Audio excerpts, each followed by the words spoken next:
Today we're visiting with Gary and Catherine, the morning show team from K-LITE 101.7 FM. Let's go inside and say hello. Well, I know people have been flying, but being able to travel. Absolutely. You know. It's Gary and Catherine, thank you. We heard our dedication just recently, so if there's something you want to hear, we're always here for you. 805-879-5483 and more music in just a second. All right, we're talking to Catherine of Gary and Catherine in the Morning, K-LITE 101.7 FM. How you doing today? I'm great. How are you, Scott? Awesome, awesome. So tell us about some of the favorite places you like to go to in Santa Barbara. Oh, my goodness. So I'm a big walker. Okay. I think you might know that. Yes, but, yes. Particularly on weekends, I like to spend half the day walking. So Wow. I start at my house. I generally go by the Mission. That's one of my favorite views when you see the ocean and the Mission is there. Super scenic. And then go down State Street. I always like taking State Street, no matter what state it's in.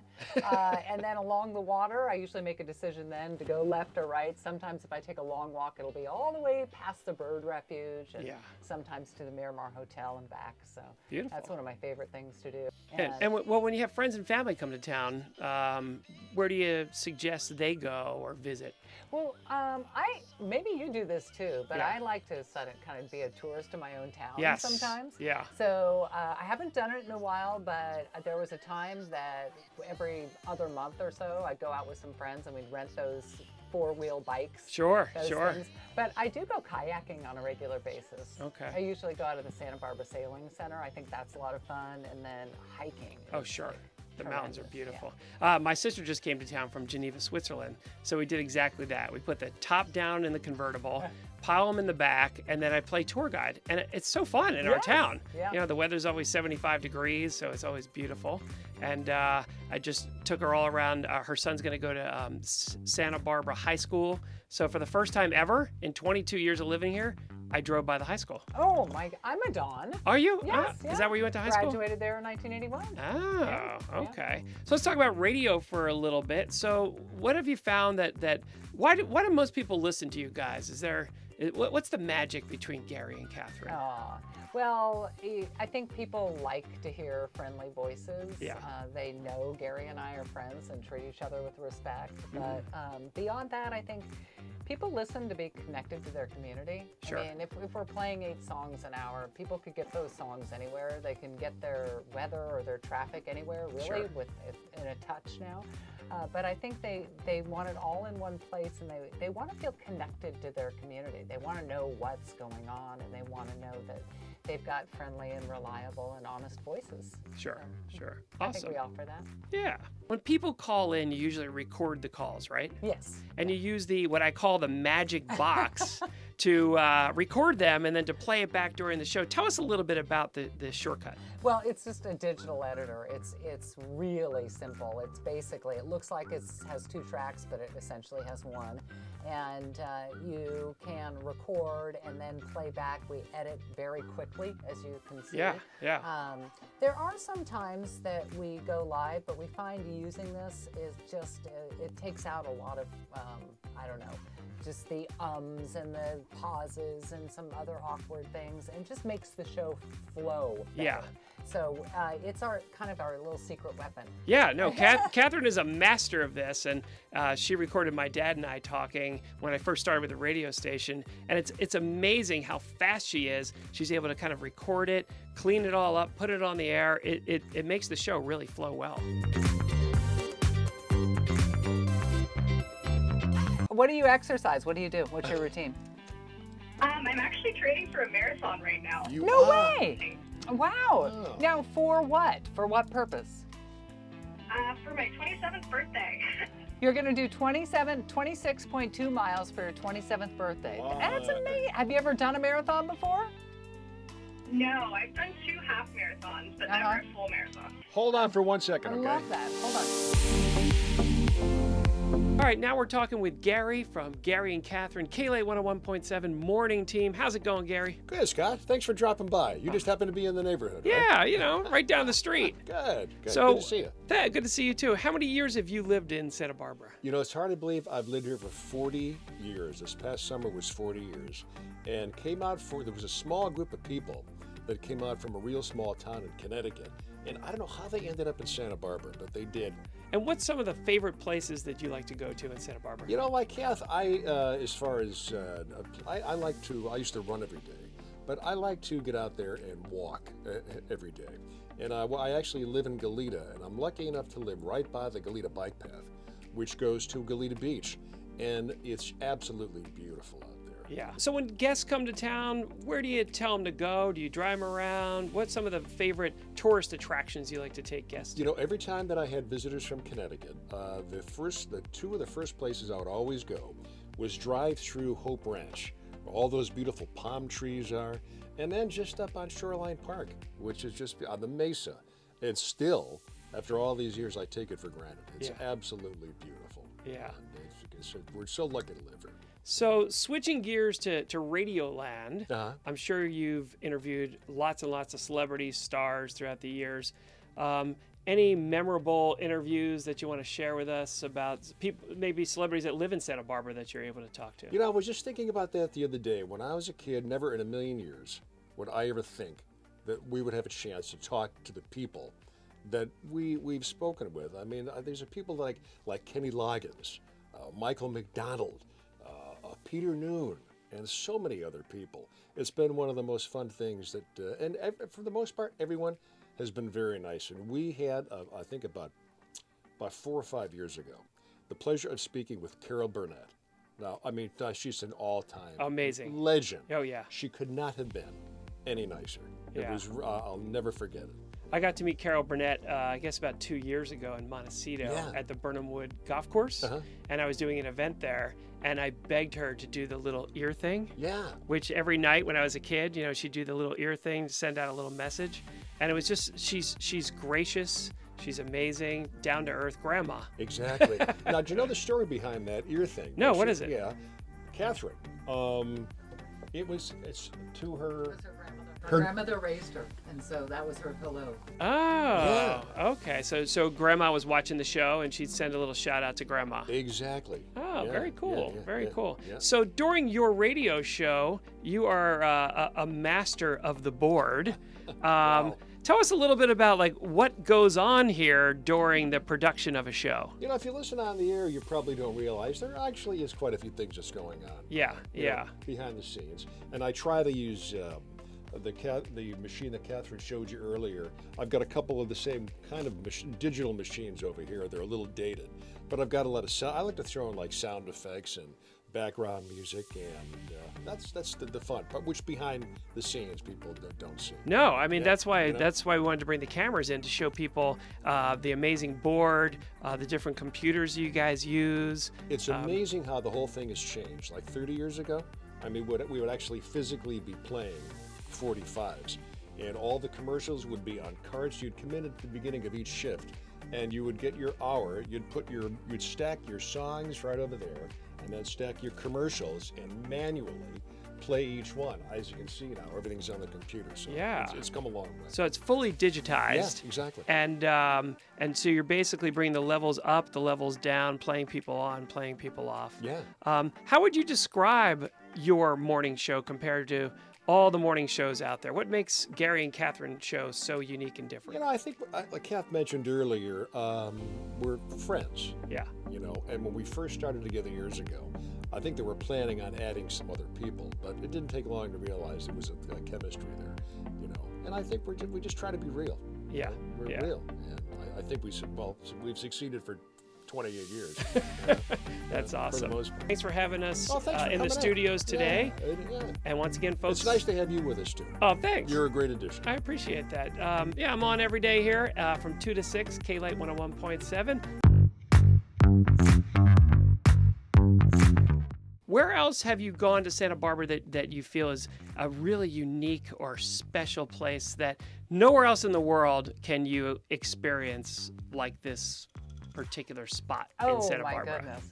Well, I don't know if that might be a lofty one for this, but I recently helped to organize an event at Elings Park, and I really feel like Elings Park is like this hidden gem. Yeah.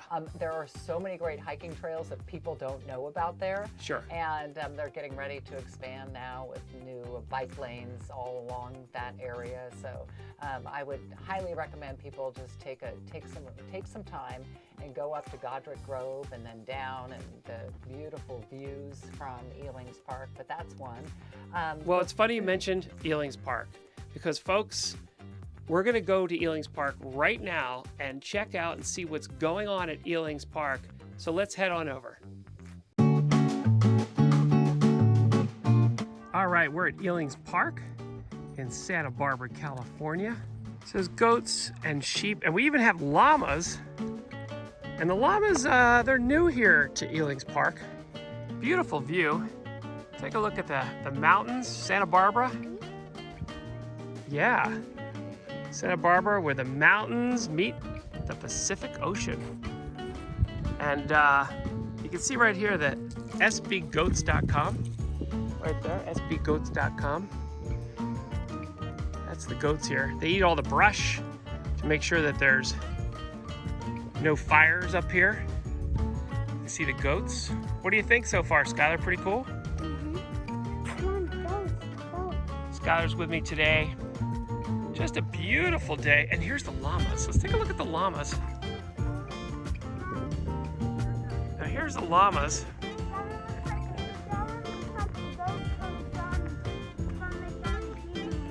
Yeah, and look how big these llamas are.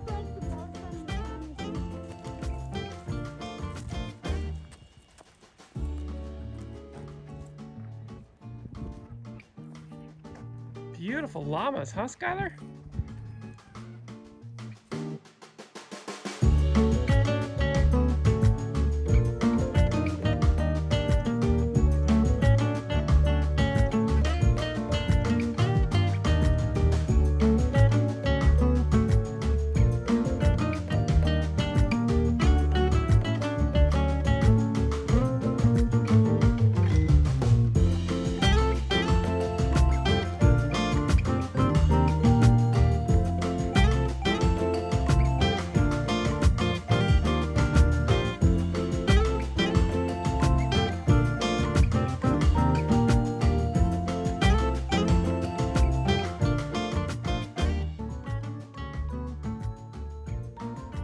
Beautiful llamas. Now, I don't remember the llamas in recent years.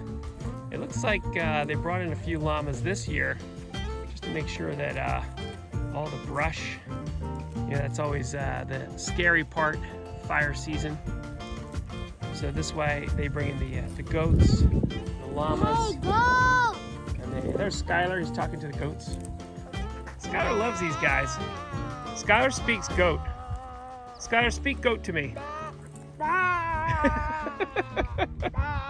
Skylar's been working on his goat.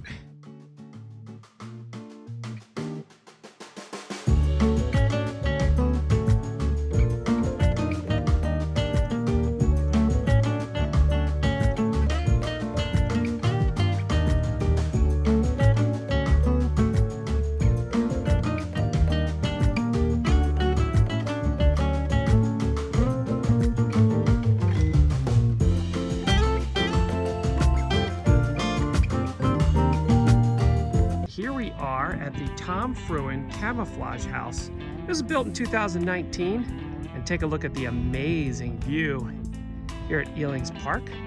So much going on today. And now this house sculpture can be seen as a place of refuge and a stand-in for our hope moving forward. Its shape is a generalization of a home, while its dramatic coloration is the opposite of camouflage. Just beautiful. It is an act of standing out with warmth and brilliance, and that's according to Tom Fruin. He's the artist and UCSB alumnus. Now, this is built from salvaged signage, reclaimed acrylic scraps, and welded steel, and the vibrant beacon expresses dynamic contrast through both its material composition and juxtaposed site. The sculpture's multicolored pieces coalesce into a single house that illuminates the skyline each evening. Climb every mountain fun. We're watching paragliding right here in Santa Barbara, Elings Park.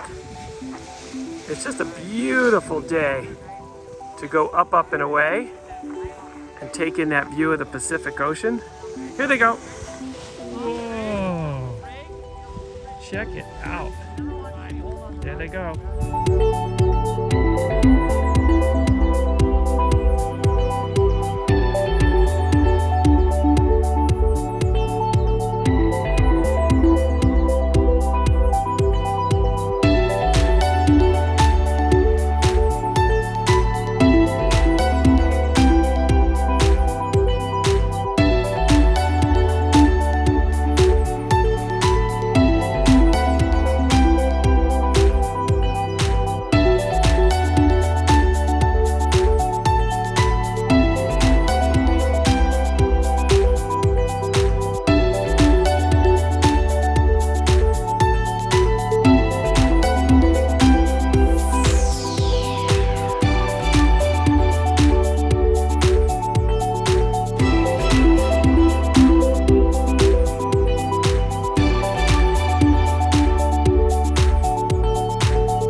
When the sun goes down, it's time for Mesa music nights at Elings Park. The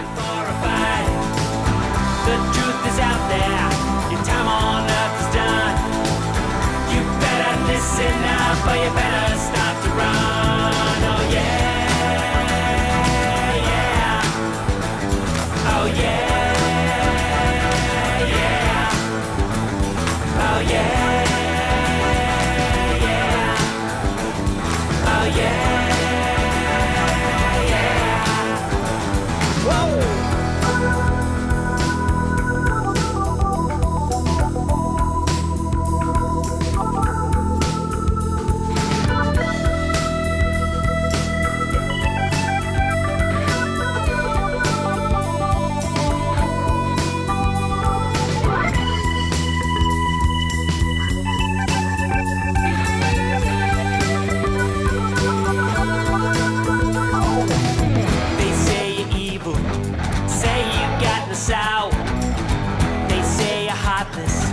Devil's mind you stole.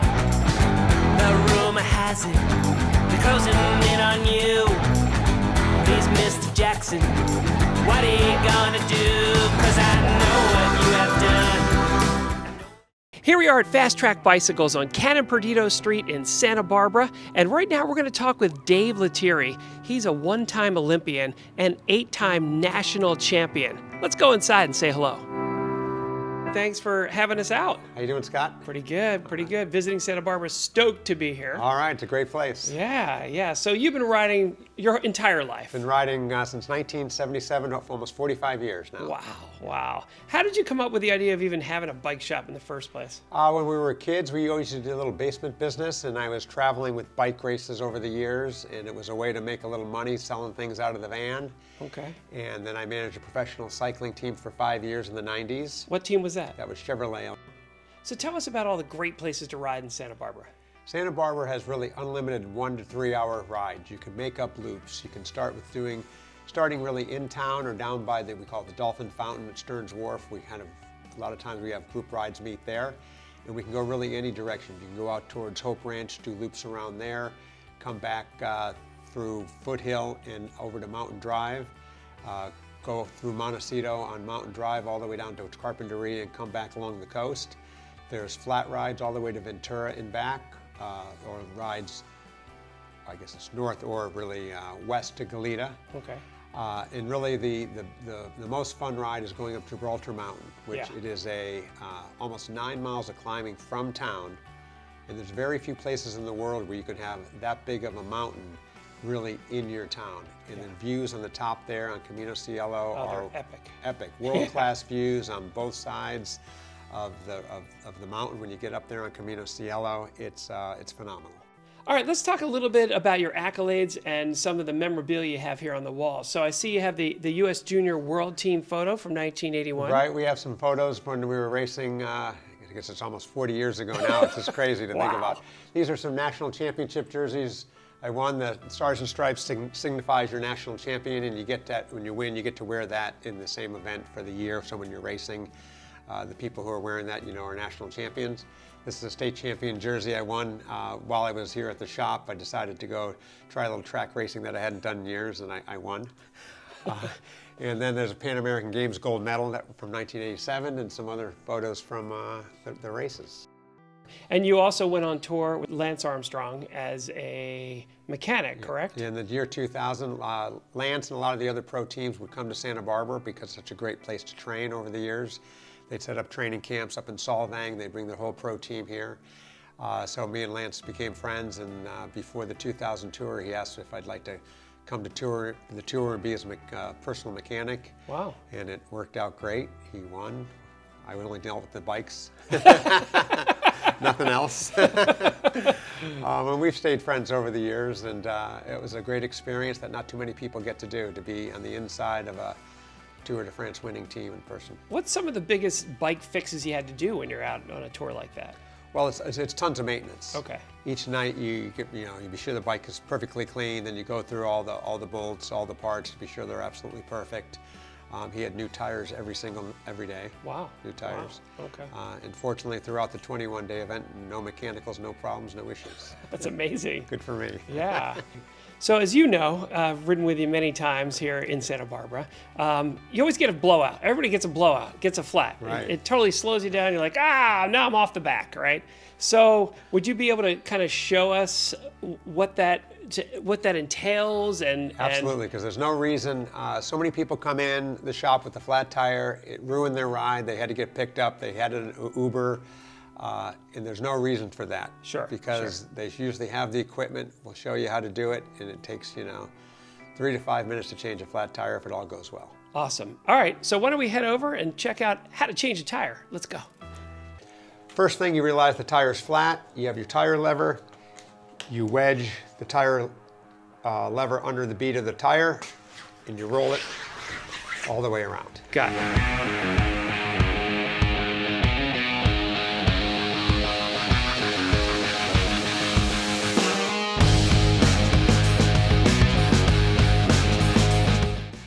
Right, this is your air supply. You're going to check. Good idea to check to be sure you can't see the tube showing at any point. It's all tucked in underneath the rim. And then you put your CO2 inflator on that. You turn your CO2 cartridge in the inflator. You back it off, and it fills up your tire. Oh, I see. Wow, it's automatic. Automatic. And you turn your CO2 off, pull it down, spin the tire to be sure it's all in the center and nothing's bumping up and down. And there you go. Ready to go. All right, in 2 minutes. Simple. What kind of bike do we have today? So really when people come in, they have to decide what kind of bike they want, what kind of riding they're going to do. So like if I was going to ride up at Elings Park, would this be a good bike This would for be me? a great bike. This is an entry-level Trek mountain bike. Okay. It's designed for good dirt trails. Okay. If you really wanted to come down the front country trails from the top of the mountain here from Camino Cielo down, it's very steep, very rocky. This probably wouldn't be an appropriate bike, but this is a great entry-level mountain bike. Next up, we have a gravel bike. Wow, that's pretty cool there, Dave. All right, this is pretty much a road bike with knobby tires that will allow you to go on fire roads, on dirt roads, with the speed and efficiency of a road bike. All right, now it's time for something really high-end and super fancy. What do we have now, Dave? This is Trek's Madone. It's their highest-end aerodynamic road bike. As you can see now, it's very sleek, very aerodynamic. All the cables, there's no cables showing for the gear or brakes. They're all tucked in the handlebars and inside the frame. So these are the highest-end bikes like they ride in the Tour de France. And now we have the biggest growing trend in bicycles. This is called an e-bike. Dave, tell us all about this. All right, so e-bikes are pedal assist bikes. They're equipped with a battery enclosed, in this case enclosed in the frame, and a crank motor system. Okay. So these are pedal assist, so you have to pedal them. People come in and say, hey, I'd still like to get some exercise, but I need some help on the hills. Sure. All right, Dave, here we are in the helmet department. I got my helmet on. What kind of helmet am I wearing? You're wearing a basic commuter helmet, you can call that, with the visor, keeps the sun out of your face. Okay. And the one you're wearing comes down a little further in the back. All right. There's all kinds of helmets though. So helmets all have a certain safety standard to be sold. Okay. And then they have other features above that. This particular one has a lot of air vents and also has a cylinder feature where it's a double shelled. So this is the highest technology in bike helmets. Other ones have double protection. They call it a crumple zone. This is called this particular one a Trek Wave Cell helmet.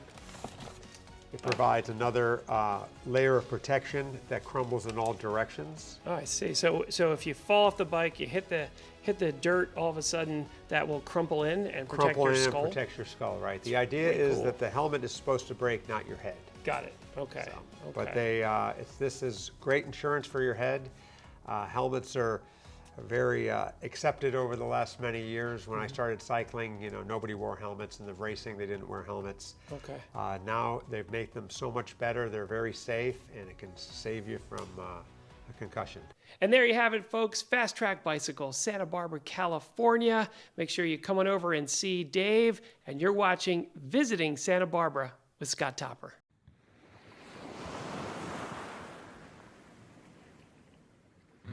Sun, it feels so good,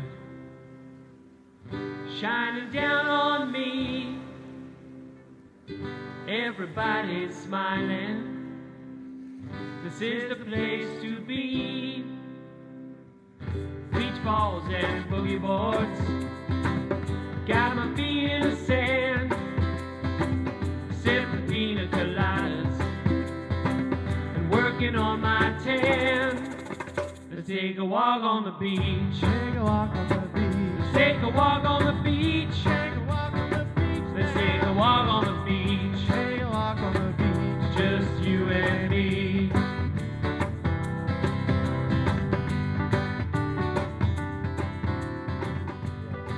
So you turn the CO2 cartridge into the inflator, you back it off to release. Oh, that one broke.